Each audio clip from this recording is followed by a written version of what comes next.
এটা হচ্ছে আমাদের সাইবার পুলিশ সেন্টারে সাইবার মনিটরিং সেল আছে একটা, তারা অনেক সেন্সিটিভ ইস্যু মনিটর করে থাকে। তো ডিসেন্ট নিউজ নামে একটা নিউজ পোর্টাল থেকে এরকম সংবাদ পাওয়া গেল যে বাংলাদেশের কাপল এরা পর্নোগ্রাফিতে ভিউইং এর দিক থেকে অনেক টপ র্যাঙ্কিং এ উঠে আসছে।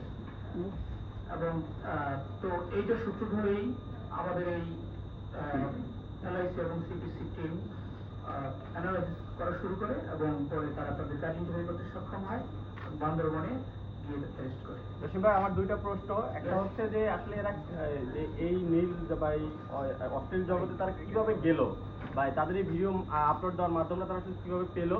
আর দ্বিতীয় প্রশ্ন হচ্ছে, বাংলাদেশে এই ধরনের আরো ছোট বড় বড় না হলেও নানা ধরনের তারকাদের আমরা দেখতে পাই অনলাইনে। তো সেক্ষেত্রে তাদের বিরুদ্ধে পরবর্তী আপনার ব্যবস্থা কি মিডিয়ার জন্যই অপেক্ষায় থাকবেন, না আপনারা নিজে থেকে উদ্যোগী ব্যবস্থা নেবেন?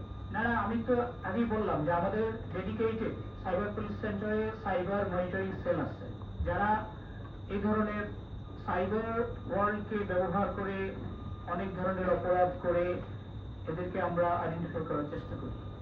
তো আমরা শুধু মিডিয়ার দিকেই তাকিয়ে থাকি না, আমাদের ইন এনি ওয়ে যদি ইনফরমেশন থাকে এবং সেটা যদি ফোরসিয়েবল হয়, সেটা আমরা বলি ইন্টেলিজেন্স, তার বেশি আমরা